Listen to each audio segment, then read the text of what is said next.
want you to look at something right now. Think of some major goal you want, or maybe it's one you're already working on and you have experienced a lot of setbacks, a lot of defeats. You've experienced a lot of disappointment. Maybe you've already given up. And maybe you just need a little fire, a little encouragement to get back in the game again. Here's what I want you to look at. There are winners, and there are losers, and there are people who have not discovered how to win.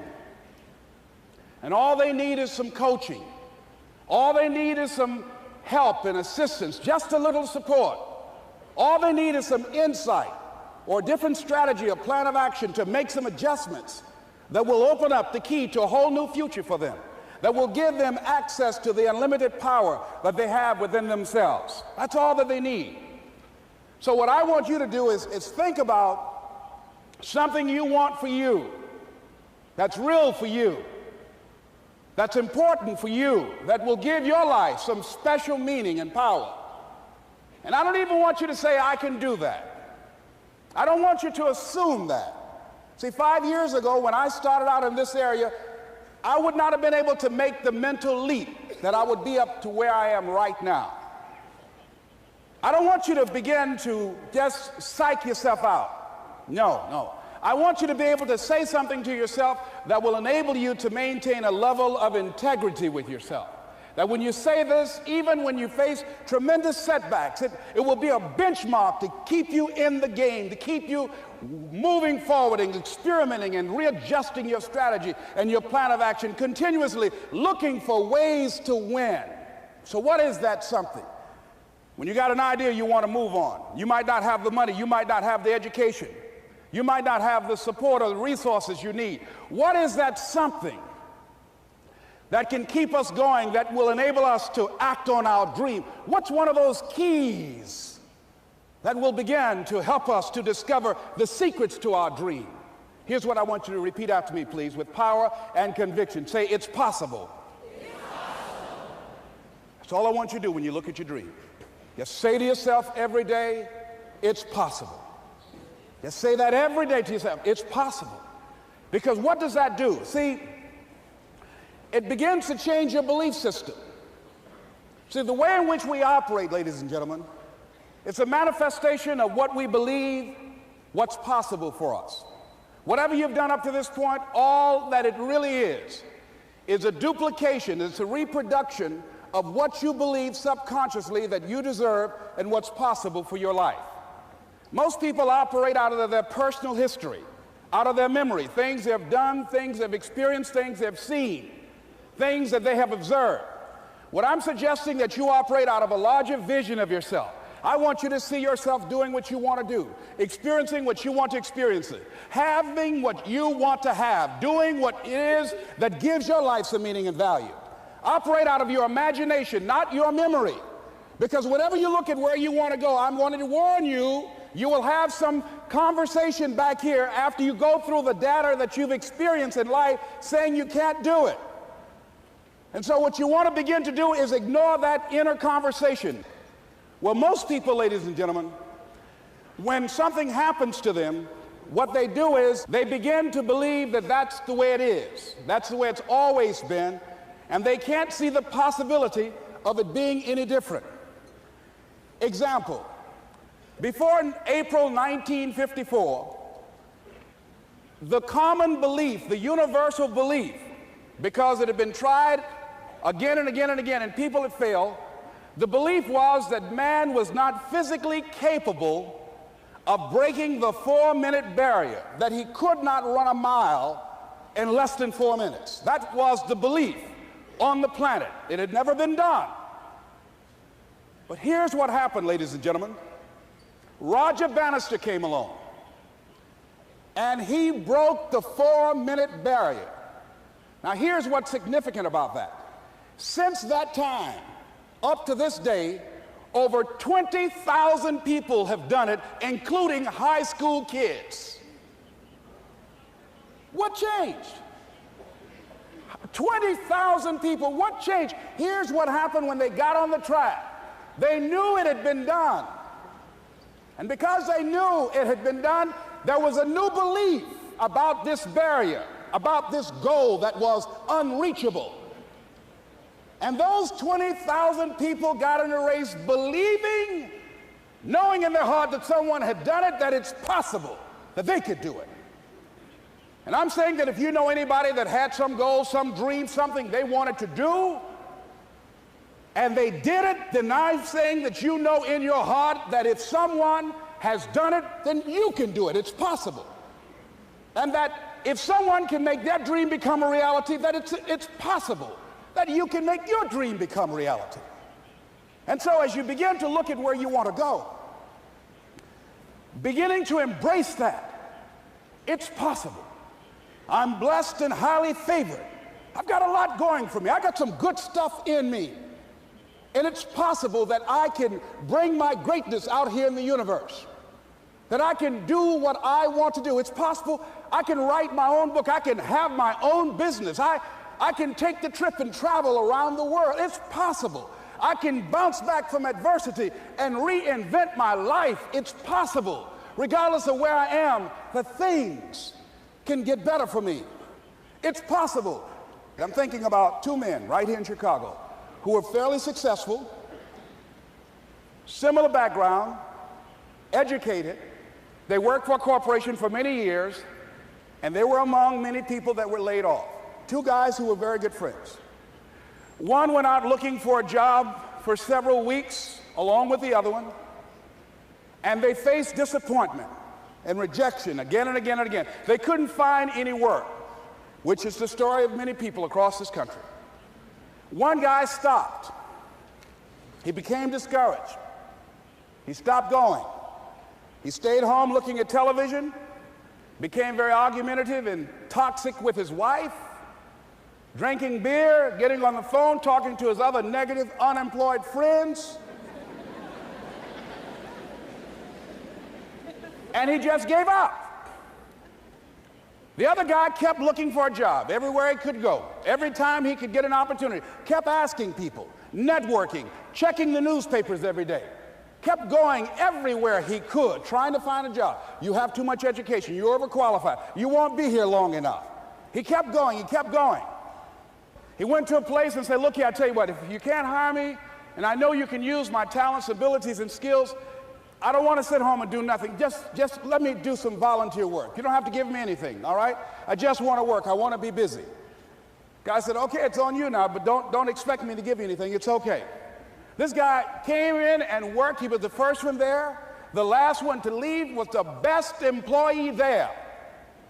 About 4 weeks later, one of the top managers quit. They were looking for a replacement. Guess who they selected? This other guy. This guy who was volunteering his time. He got the job. What was the difference between the two men? Eyesight and mindsight. Eyesight is judging on what you see, judging according to appearances. But mindsight is how you interpret what you see. One guy said, it's not possible, it's over, I'm finished. I can't do it. I can't make it. He surrendered. I've faced rejection again and again. I'm not going anymore. There are no jobs out there. But this other guy, he felt that in spite of the no's and rejections, in spite of how bad the economy is, in spite of what the newspapers are saying, that it's possible that somebody somewhere will give me a job. He just kept going, thinking it was possible. And guess what, ladies and gentlemen? That's what we have to do with our dreams. Because things happen to you in life that you can never, ever anticipate. And many times when those things happen, you want to give up. I remember when I was in broadcasting, when I was a disc jockey, I became very controversial, not only being a disc jockey, but I felt that radio was something that you not only entertain people with, but you also empower them, you educate them. And I got fired. I didn't just leave, they fired me. That was a shock. I said, wait a minute. They took my microphone. I thought that was who I was. No, ladies and gentlemen, it wasn't. I had to do something else. And I didn't know what else I could do. See, here's what I'm looking at. What are the uses for your life right now that you haven't even reached for yet? See, I believe that when you don't have enough encouragement to act on your dreams or ideas, or you're not enlightened enough, that life will act on you. See, life had moved on me and said, Les Brown, you have outgrown this. It's time for you to do something else. Well, I wasn't enlightened enough. I organized some disc jockeys and got my job back. So they had to fire me again. I got fired twice. Here's what I did. I had to think of something else. And so a guy suggested to me, he said, Les, why don't you run for office? I said, man, I've never run for office. I've never known anything about how to operate in the political arena. I've heard encourage people to register to vote and get out to vote, but I don't know anything about politics. He said, well, neither do the people who run for office all the time.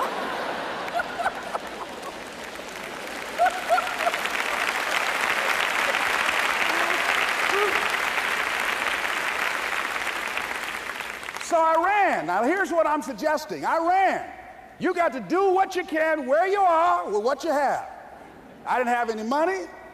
I didn't know anything about the political process. I didn't even have any support. But here's what the guy told me. It's possible you could win. That's all I had. I was running against an endorsed candidate. He was an incumbent. He had the newspaper support, all of the leadership in the community, and I was challenging this guy. So I had a saying when I was on radio, stand up for what you believe in because you can fall for anything. And I would go door to door. I have my kids on one side of the street. I would be on the other, and I'd knock on doors. Hello, my name is Les Brown. Tell everybody I'm still standing. They get on the phone. Child, Les Brown was to my house today. You know the boy on the radio with the big mouth? Yeah, they fired him, honey. Say he's still standing. See, I'm saying just keep moving. Don't start feeling sorry for yourself. Don't spend time blaming and talking about what happened to you. See, whatever you talk about, that's what you multiply and expand in your life experience. So don't talk about stuff unless you want it to keep on happening to you, all right? So I got in that kind of action.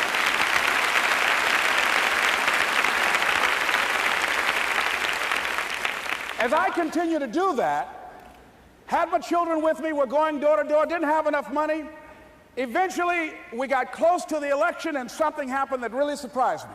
Guys who I thought were going to either support me or stay out of it, various powerful community leaders, they became involved in it and they endorsed my opponent. I felt devastated. Now that's going to happen to you when you're working on your dream. Things are going to happen that's going to catch you on the blind side. That was shocking to me. They didn't have to do that. All they had to do was just stay out of it. But here they go, come up in there messing with me. Now that's going to happen. There's some people who believe it's their personal business to stop you from living your dream, all right?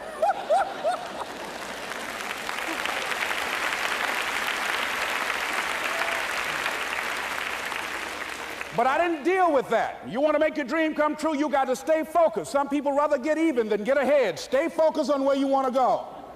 I just kept on doing what I was supposed to do. And so I was driving to the radio station. My opponent had over $20,000. I had less than $800. As I was in the radio station, the guy said, "You're going to make a commercial?" I said, "Yes." He said, "It better be a good one because that money can't go pretty far here." And I sat there in the middle control room and I was thinking. And here's what happens when you get still. Stuff will start coming. Something said, call your mama. You used to talk about your mother on the air all the time. Ask her to say a few words for you. That'll be a different kind of political spot. So I called my mama, and I had a gospel record playing in the background.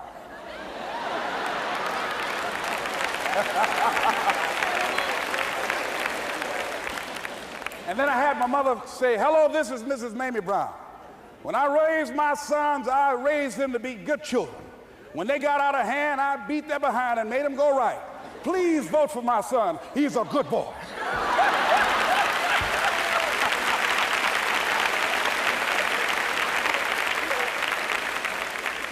Usually in the state representative race, maybe 3,000 or 4,000 people will come out to vote in a primary. In that primary race, over 27,000 people came out and voted and said, "I'm voting for Les Brown because his mama said he's a good boy." I won, ladies and gentlemen. I won.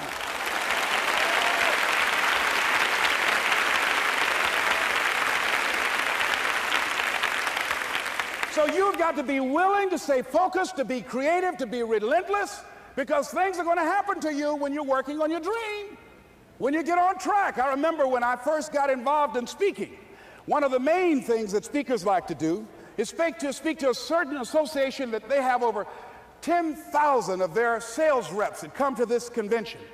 And I was relentless. I kept saying, it's possible. It's possible. See, what I want to let you know and set you up for, because you say it's possible, don't mean that you're not going to have any problems. That Murphy's Law ain't going to come and slap you side the head. Oh, Murphy going to come visit you. He's waiting for some of y'all out in the parking lot. Oh, you say it's possible. Okay, it's possible. You better get up. Well, I was working. I kept saying it's possible.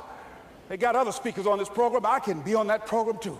I kept selling myself. I got all fired up. And I was calling them every day, every day. And the lady finally said, Mr. Brown, I tell you what, we want you to come in and talk to our sales executives. You got the kind of fire and guts that they want, that will motivate them. And let me tell you something else. We want you to bring your motivational tapes. You're going to need at least $50,000 worth of tapes. I said, is that right? Yes, because they want to keep that drive alive. I said, all right.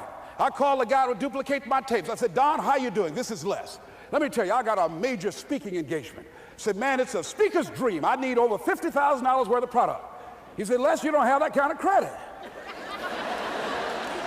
I said, I know, but Don, I can sell that. Just right after speaking engagement, I'll give you your money in 4 days. He said, are you sure, Les? I said, yes, man, I got a major speaking engagement, and they told me to do it. He said, man, that's a big order. Let me talk with the lady with you. I said, hold on just a minute, man. Call the lady back. Hello, Evelyn, how you doing? This is Les Brown. I got Don on the phone. What did you say? Do I have the speaking engagement? Yes, you do. And what else you suggest? Les, our people, they buy a lot of tapes. Your tapes are very popular among them. I'm saying bring at least $50,000 worth of tapes, Les. You'll sell everything you got and more. I said, did you hear that, Don? He said, yes. I said, now, if anybody else has to make a decision, are you the final person? She said, I'm the final person. I will send you the contract. I want you. I said, you hear that, Don? He said, yes. I said, oh, ye of little faith. I said, duplicate the tapes, man. Hung the phone up. Well, he duplicated the tapes. 1 week came by. I'm checking the mail every day. No contract. I said, come on, Murphy, don't start nothing, man. Come on.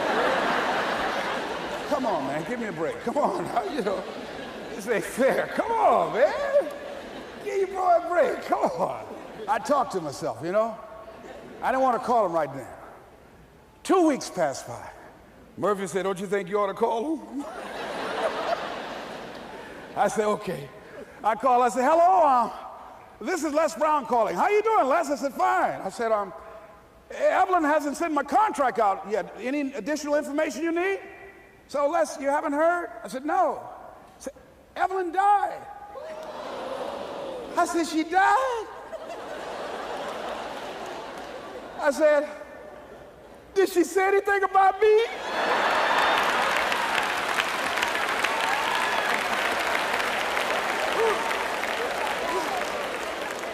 When I got home, I was so wiped out. And Murphy was in the house waiting on me. Murphy said, is it possible you want to listen to some of your tapes?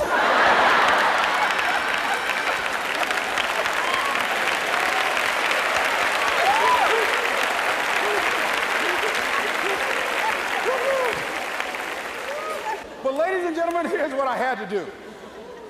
I had to begin to focus on what was the solution. That this was not the only place that I'll be able to sell those products. And as I began to challenge myself and got some help and support and some other input, I eventually did. It took longer, but it was challenging.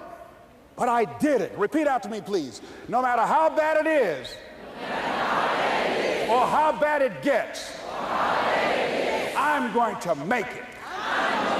I'm going to make it. Shake somebody's hand on your right and left and say, you got that right.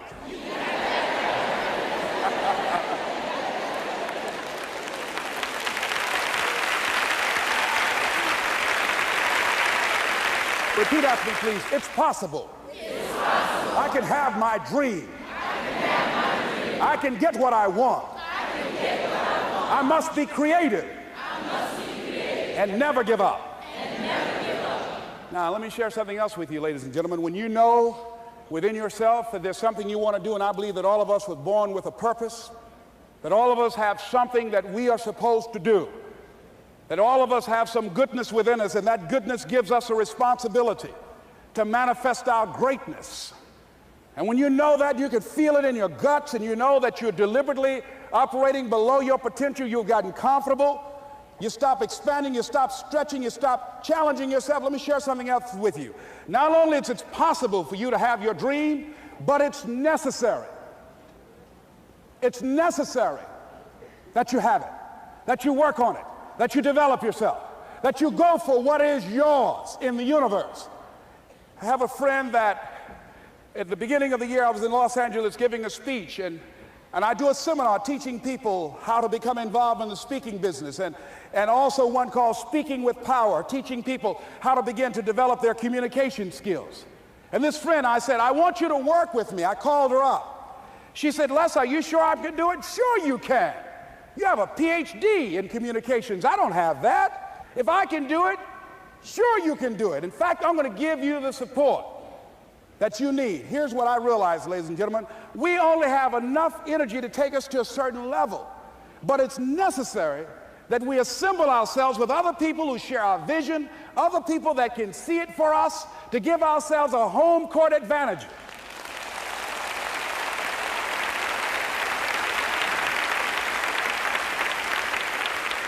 So it's necessary that you seek out other people who think like you, who are growing, who have decided that they are not satisfied with where they are. See, I don't believe that necessity is the mother of invention. No, necessity, in my opinion, is not the mother of invention. Refusing to accept things the way that they are is the mother of invention.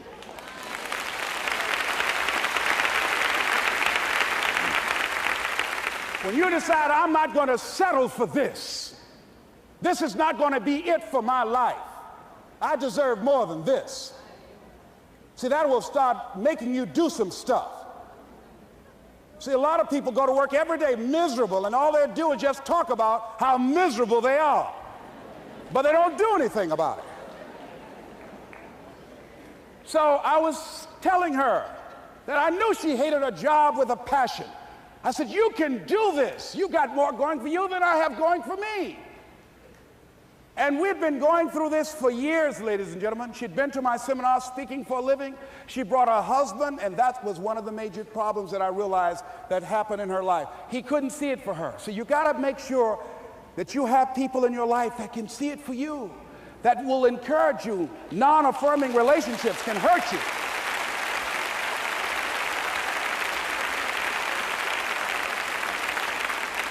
And I talked to him. I said, you know, I don't have anything to do with your marriage. I said, you and I are good friends, and she and I are good friends. And I'm not taking sides. I said, but if you can't see it for her, don't tell her that. Just give her some support. What if you're wrong? It's possible, man, that if I'm doing it, she can do it. Well, you're different. How are you going to tell me that? You've seen her speak. She's got great speaking skills. Don't underestimate her. You don't know. You've got a great woman here. But you see, people who can't see it for themselves can't see it for you. He was happy.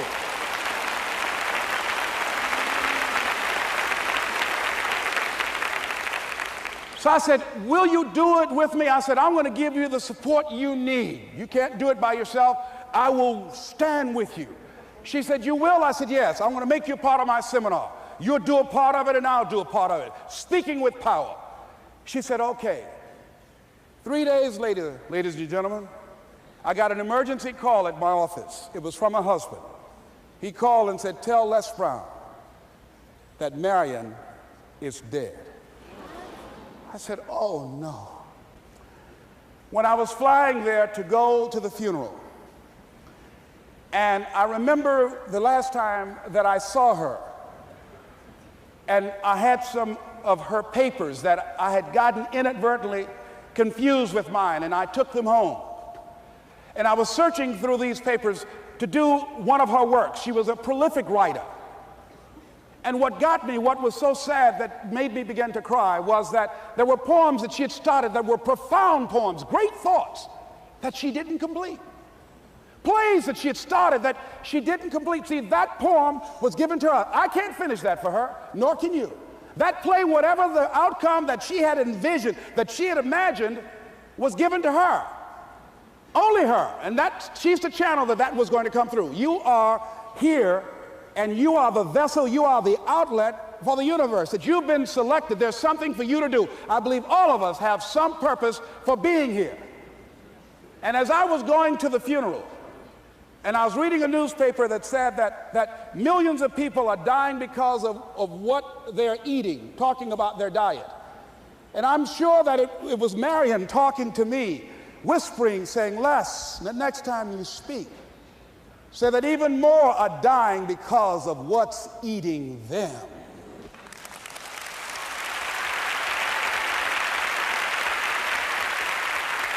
When the challenges of life come your way, you've got to find ways to increase your sense of self-appreciation, because if you don't, you're bombarded with negative stuff every day that beats you down, and you will find yourself unconsciously engaged in self-destructive behavior. If you don't program yourself, life will program you.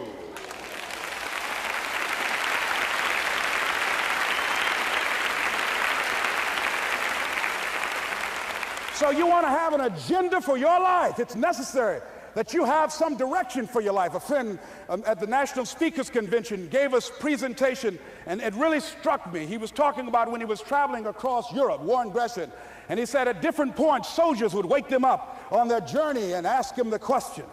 And I posed this to you. The question was, where have you been? Why are you here? And where are you going? And that's what I ask you. Where have you been? Where have you been up to this point? You look at your life. You look at what you produce.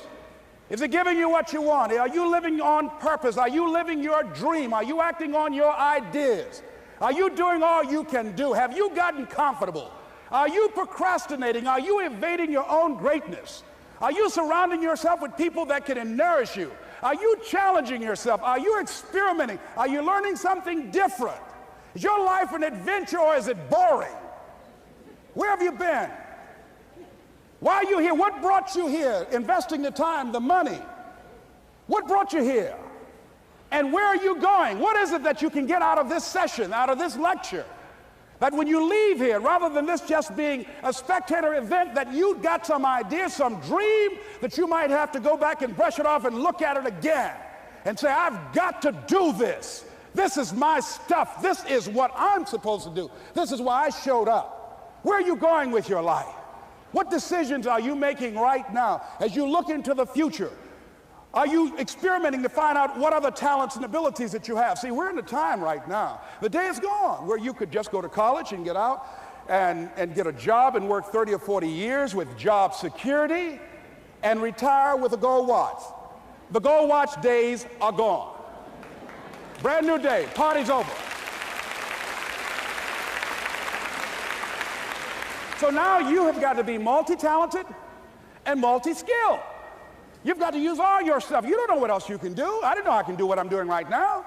It's necessary that you stretch and challenge yourself and say, let me see. I start out as a trainer. I'm a trainer. That's what I am. That's what my expertise was in. And then I decided, let me see, can I speak? And then I discovered, hey, I can do that. What if I hadn't tried to do that and just been satisfied with just being a trainer, with a limited vision of myself? And then after training, and then I said, well, maybe I can go into business for myself. And I started speaking, going into business for myself. Well, maybe I could train other speakers and teach them how to go into business for themselves. See, you want to have a backup plan. You want to have other strategies for yourself. In case this doesn't work out, you got something else going over here. You don't want to ever put yourself in a situation where you have a limited vision and you're only using a limited amount of your talents, of your skills, and of your abilities. And I'm saying to you, it's possible you've got some talents, some ideas in you, your ability to do some stuff that you haven't even discovered yet. And I'm suggesting that it's necessary that you get outside of your comfort zone. It's necessary that you develop some new relationships where you can learn from people. It's necessary that you do reading, that you do research. It's necessary, if you're already involved in some business, that you don't be satisfied with where you are. If you want to make it today, it's necessary for you to constantly look at ways of getting better. Not only is it possible for you to have your dream, and it's necessary for you to challenge yourself to go after it and get better and leverage relationships that can help you get to where you want to go, but it's you. The major key to your reaching your dream, your living up to your greatness, your making your contribution is you. If the economy is good, fantastic. If the banks are loaning money, that's great. If people are positive, that's great. You don't have any opposition, that's great. But the major key to your making things happen in your life is you. When I wanted to get on public television, you know, they told me, you can't do that. So wait a minute, I've seen these other people on. It's possible I can get on. Leo Biscaya, John Bradshaw, it's possible. Wait a minute, excuse me, hold on, time out. Let's be realistic. Come on, be logical. I said, well, wait a minute, why can't I do it? Let's look here. Think about guys who have credentials, all kind of credentials. You don't have any college training. They're not going to put you on television. Give me a break. I said, thank you for that. God love you, and I'm trying. And went on about my business. You hear me? Let me tell you something. What people think about you and the possibilities for your dream is none of your business. That's their business.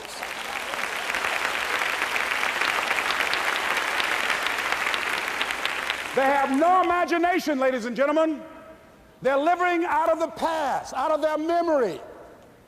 Their attitude is it can't be done because they haven't seen it. They're judging according to appearances. The people that are going to make it in the future, the people that are making it today, let me share something with you. History is being read, but it's also being written by people with imagination.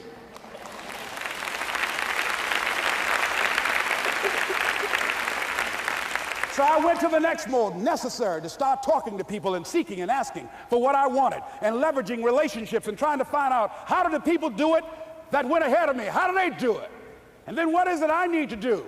How is it I need to train myself, to develop myself? What's the resources that will be required in order to make it happen?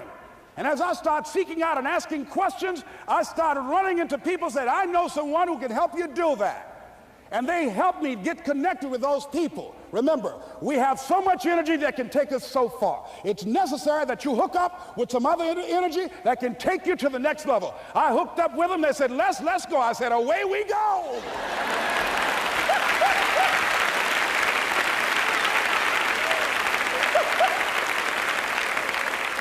And guess what? Here we are. I love it. You want your stuff? It's necessary you take responsibility for it, that you make it happen, that you don't give up, that you don't take any objection or disappointment or defeats personally, that you keep on keeping on, that you don't decide that I can't make it because you can't see the light at the end of the tunnel, that you realize that's a part of the program. And here's something you've got to resolve. Say this to yourself every day. See, as long as you're breathing, you got a shot at your dream. That's the way I resolve. Say this, please. It's not over until I win. You got that right.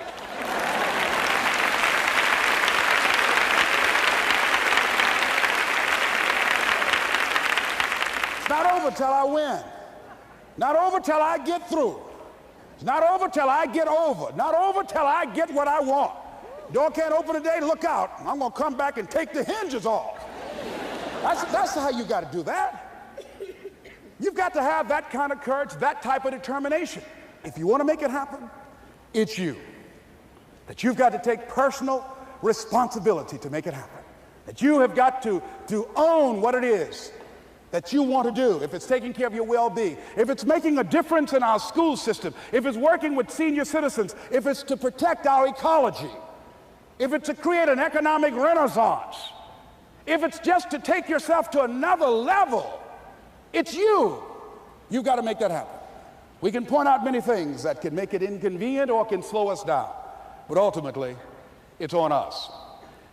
Next step is, not only is it possible and necessary, and it's you to live your dream, to make this greatness that you have within you become a reality, but what I've come to appreciate when you're working on changing your life, changing some bad habit, getting out of addictive situations or relationships, or working to build a dream or making a difference in our society, or learning something that's very challenging. Here's what I realize, ladies and gentlemen, and develop a great deal of respect for.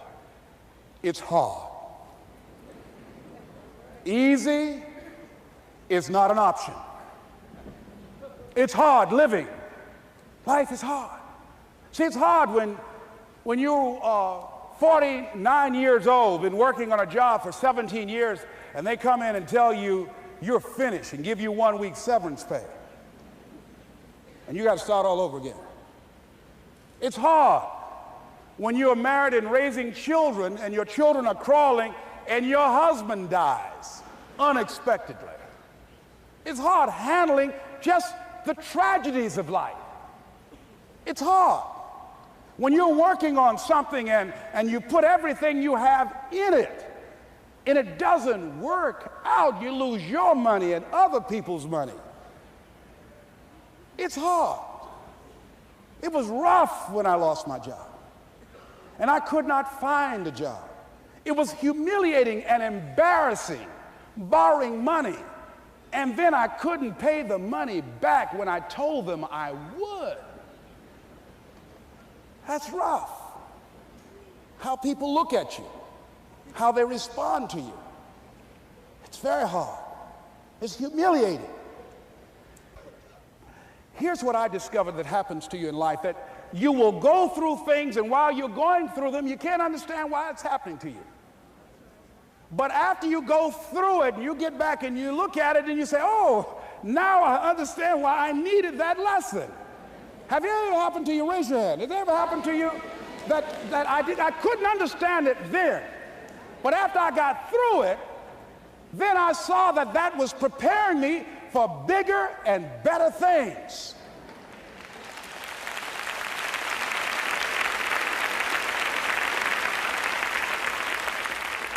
That as you go through the challenges of life and you look at it and embrace whatever comes to you, don't run from it. Step toward it. Don't try and duck it like most people do. See, most people want it easy. See, easy come, easy what? Easy go. See, but when you go at what you're going to deal with and you deal with the difficulties of it, when you handle those hard things close at hand, making those hard decisions right now that you don't want to make, learning those things that you don't like to do, but you know that in order for you to get where you want to go, this is one of the hoops that you have to flip through. And I'm saying to you, whatever you got to do, do it, because if you don't, life is going to whoop you until you surrender and say, okay, all right, I cooperate, okay, I learned, okay. It had to wear me out a long time. So if it's hard, then do it hard. Now, how do you hang in there during the hard, difficult times, Les? You must have faith. You've got to believe in yourself. You've got to believe in your abilities. You've got to believe in your service, your company, your ideas, unquestionably. You've got to have faith, and that faith gives you patience. That it's not going to happen as quickly as you want it to happen. A lot of things are going to happen that will catch you off guard. And so therefore you've got to deal with and handle it as it comes. And not only that, but that faith and patience drives you into action. You've got to keep moving and keep plugging away. In the Far East, they have something that's called the Chinese bamboo tree. The Chinese bamboo tree takes 5 years to grow. And when they go through a process of growing it, they have to water and fertilize the ground where it is every day. And it doesn't break through the ground until the 5th year. Okay? But once it breaks through the ground, within 5 weeks, it grows 90 feet tall. Now the question is, does it grow 90 feet tall in 5 weeks or 5 years? The answer is obvious. It grows 90 feet tall in 5 years. Because at any time, had that person stopped watering and nurturing and fertilizing that dream, that bamboo tree would have died in the ground. And I can see people coming out talking to a guy out there watering and fertilizing the ground that's not showing anything. Hey, what you doing? You've been out here a long time, man. And the conversation in the neighborhood is, you growing a Chinese bamboo tree, is that right? Yeah, that's right. Well, even Ray Charles and Stevie Wonder can see ain't nothing showing. You know that's how people are going to do you? So how long you been working on this? How long have you been working on your dreams? And you have nothing to show. This is all you got to show? People are going to do that to you. And some people, ladies and gentlemen, they stop. Because they don't see instant results. It doesn't happen quickly. They stop. Oh, no. You got to keep on watering your dream. And when it began to happen, they stopped laughing. They said, look. Whoa, look here. Look out. Hey, man, you know, I know you can do it. Look here, you got a job here?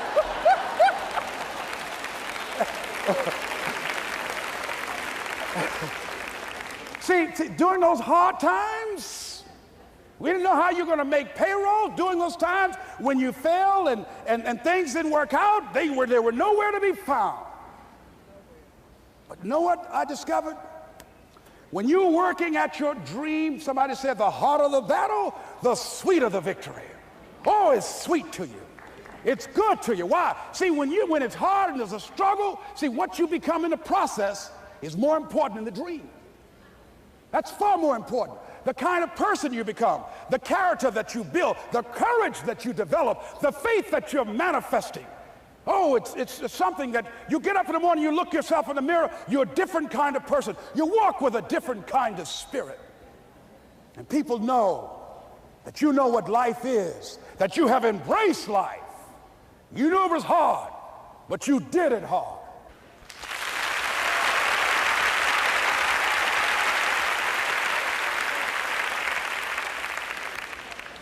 Now that takes us to the next level. If it's hard, why do people do it? You ask people who do things. Why do they do it? People who climb mountains just for the sake of it. Nobody paying them to do it, just do it. Somebody said, I'm going to run around the world. He said, why would somebody want to do that? I'm going to swim the Atlantic Channel. Why? Why do people do that? I wondered, why would a Nelson Mandela give up 26 years of his life? Why do people do that? Here's what I discovered in high school. High school, I decided I wanted to go out for football. Never forget this. And I discovered why people do things. You know why, ladies and gentlemen? Even though it's hard, it's worth it. It's worth it. See, one day we had Coach Alkin Hepburn had this plaque down there and this wood on the floor, on the ground. He said, Brown, come over here. Had my suit on. I said, yes, sir. He said, I'm going to have old Larry Littles down there. Old big Larry. Yes, sir. Big, fat, sorry Larry. Yes, sir. Brown, I want you to get down bull neck. Yes, sir. He said, I want you to run at Larry. I want you to put your helmet right in his pit, right up in his chest, and knock him off that board. You hear me, Brown? You can do that. Yes, sir. Can you do that? Yes, sir. I said, hubba, hubba. I said, hubba, hubba. He said, Brown, I want you to knock him off. You're going to make the team. I know you can get him, all right? Look at him, how sorry he is. Knees knocking and everything. I said, yes, sir. Then he went down to Larry. Larry Littles, who played 12 years for the Miami Dolphins, all pro for 12 years. This is a bad, big dude. 250 pounds, strength, agile, and all muscle. He said, Larry, he said, man, you know Brown down there. He's down there talking about your mom and everything. He talked about how fat and sorry you are and how he's going to knock you off this board. Larry now spitting fire and growling and foaming at the mouth. And I'm looking at Larry saying, oh, hubba, hubba. He said, look at that fool down there growling. He told me he's going to scare you that you're going to leave. Are you going to leave? No, coach, I ain't going to leave. Go down there and knock him out the park. Boy, coach got back. He winked at me. Go get him, Brown. I went hard. I ran into Larry with my helmet. Larry said, boom. I don't know where I landed. When they woke me up, I said, can y'all take this helmet off me for a minute? I said, y'all got any more positions out here? They said, like where? I said, don't y'all need an announcer? I said, Brian, where you going? I was crying. They said, man, some girls over there. I said, I don't care, man, I'm hurt. Said, that fool almost killed me, man. He said, Brian, you quit, man? I said, yeah. I said, what? I said, it ain't worth it, man. No, it ain't worth it. Y'all go ahead. Y'all crazy. I'll be your announcer, man. I was calling the games. I was up there in the booth. Call good games, too, because the pain wasn't worth it to me. And I'm saying to you, you know why people do what they do? The people who go after their stuff, what makes it worth it? It's got to be your passion. You got to love it, ladies and gentlemen. You got to love it. It's got to be what you are supposed to do. You want to sing, and even though they want to invite you to Carnegie Hall, you're going to sing to anybody that listen to you, including singing to yourself. I used to talk to my plants when nobody else would listen to me. You got to write, even if no one published your book, write, because that was given to you to do. You do what it is you're supposed to. You're supposed to build something. You're supposed to create something. I don't know how to do it. Learn. Do whatever is required. Just go out there. It's possible you can get what you want. It's necessary. If you want it, you got to go into action. You got to be willing to experiment. You got to be willing to fail and to succeed. You got to be willing to form and to develop new relationships. It's you, it's on you. You got to make that happen. Nobody's going to bring it to you on a silver platter and say, here's your dream manifested. No, it's hard. Yes, it's hard. It's difficult. Yes, right.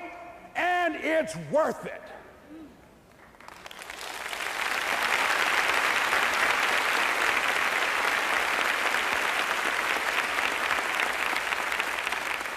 People ask, hey, man, these kids, man, it's rough dealing with them. That's right.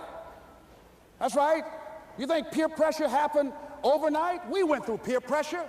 I remember as a kid, some guys said, hey, Les, me and another fellow named Willie Lower, we were going home. Hey, man, we're going down to Goulds, man, and knock off a grocery store. I said, look here, I don't want no part of that. I'll see y'all later.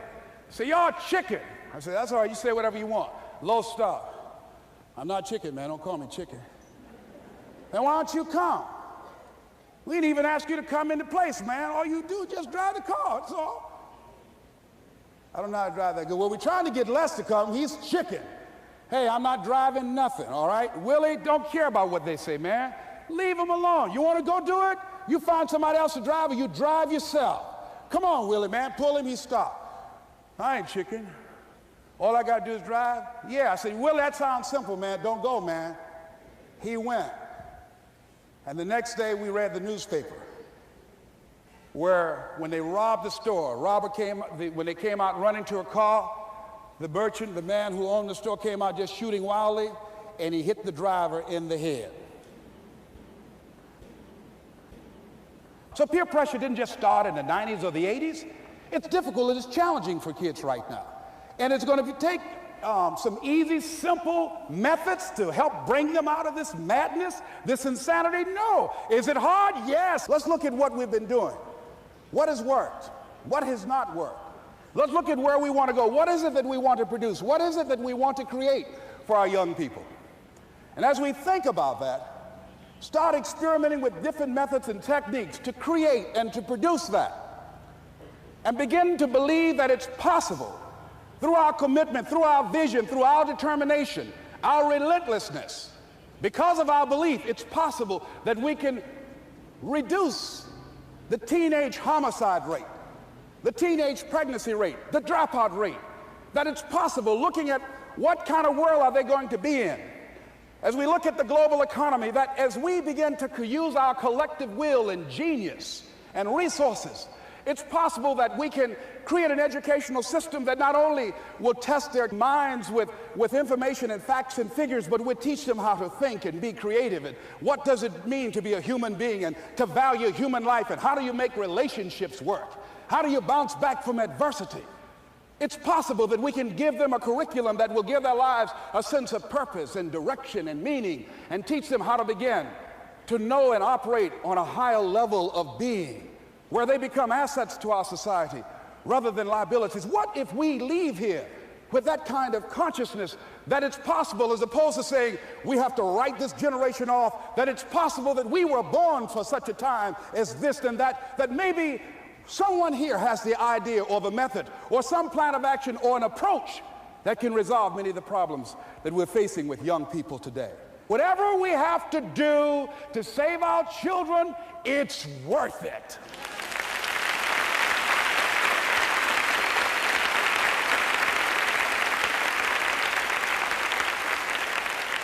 And so that brings me to the final step, that it's necessary for us to begin to look at the future and know that it's possible that we can have our dream. Yes, it is. Other people have done it, then we can do it. We fail a lot of times. Well, a lot of other folks fail, and eventually they came back and they succeeded. So it's possible we can have what we want. And we know that we want to get it. It's necessary that we align ourselves with people that think like we do. It's necessary we get negative, do-nothing people out of our lives. It's necessary we never stop learning and growing and developing ourselves. It's necessary that we never give up. We know that it's you, it's me. It's being responsible for our stuff and deciding that we're going to keep on keeping on, and that we're going to find a way to win or find a way to make it happen. And we know it's hard. It's not going to be a picnic.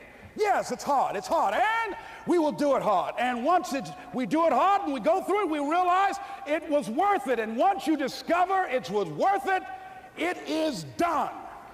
It's done.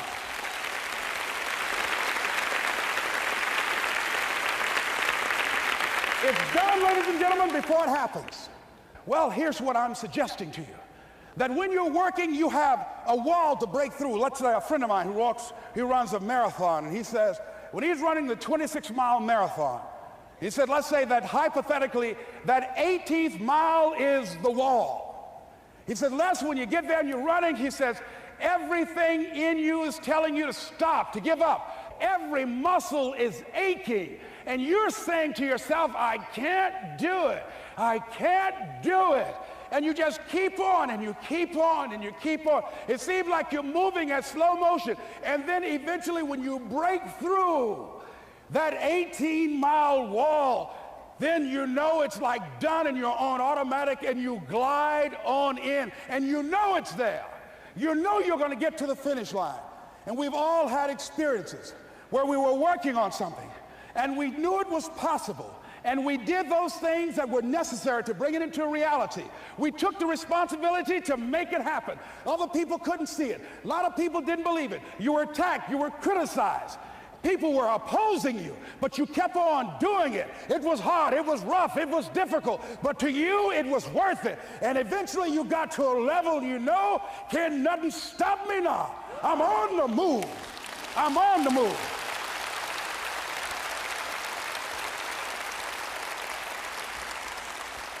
Finally, I'm thinking about a friend of mine who is no longer operating on this dimension. His name is Jack Boland. He had this vision of a church that would serve various types of needs for people. There's supportive needs and helping them in recovery from drugs and alcohol and whatever addictions that they might be involved in. And he was known for bringing in different kinds of speakers.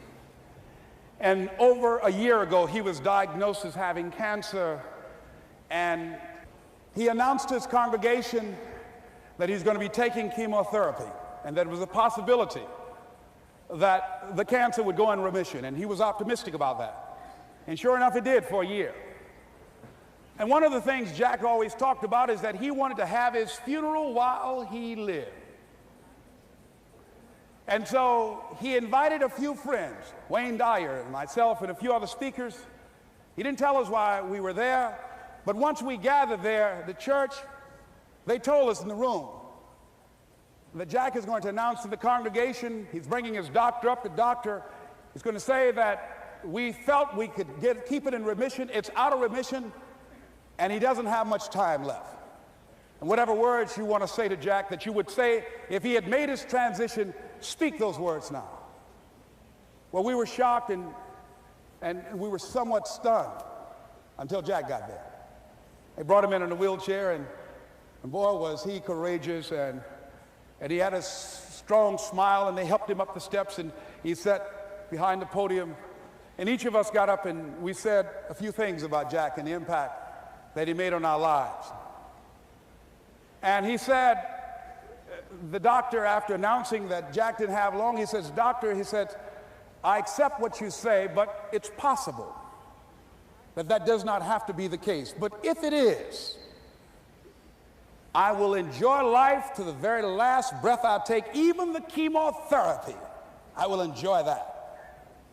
And Jack did, ladies and gentlemen. And when they said that all of his vital organs were failing, they called his family and his close church staff to the hospital and said, "He's dying." And so they came and they all gathered in the room. And Jack at that time was unconscious. And he gained consciousness, and he looked at them and he said, with what strength he had, he said, "I want to thank you all for being here. You've been a great staff to me." He looked at his sons, his daughter. He said, "You've been a great family." He said, "Don't feel sorry for me." He said, I'm ready to go. I'm looking forward to the next adventure." And he sat there for a little while, laid there, and he closed his eyes, and he lost consciousness. About an hour and a half later, he opened his eyes, and he looked at them. He said, "This is embarrassing. I'm not dead yet." They were laughing through their tears. They said, "Jack, you are a character." He said, "Hey, I hate giving up this kind of control." So they predicted that Jack would die at the end of February. And then on the 2nd, they said, he won't see the light of day. He will be dead by morning. Ladies and gentlemen, Jack died on March 4th. And we believe that even in his dying, Jack sent his congregation a message that I want to give to you with his permission. March 4th is the day he died, and we believe Jack was saying, "March 4th."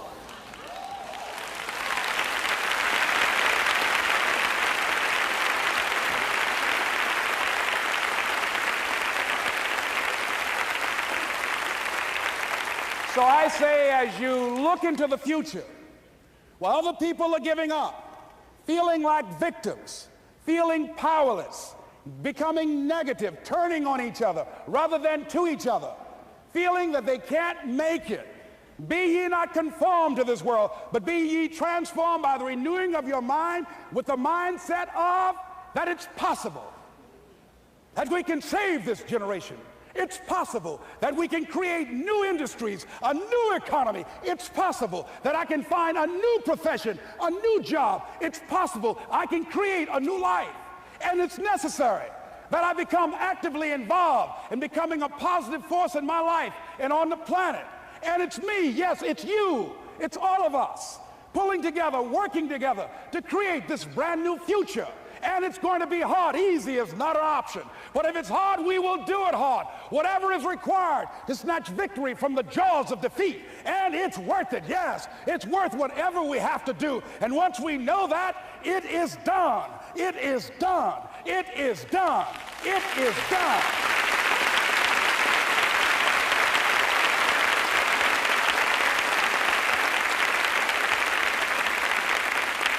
So I say to you, whatever your dreams are, whatever you want to do, in the spirit of Jack, March 4th. This is Mrs. Mamie Brown's baby boy, Leslie Calvin Brown, saying, it's been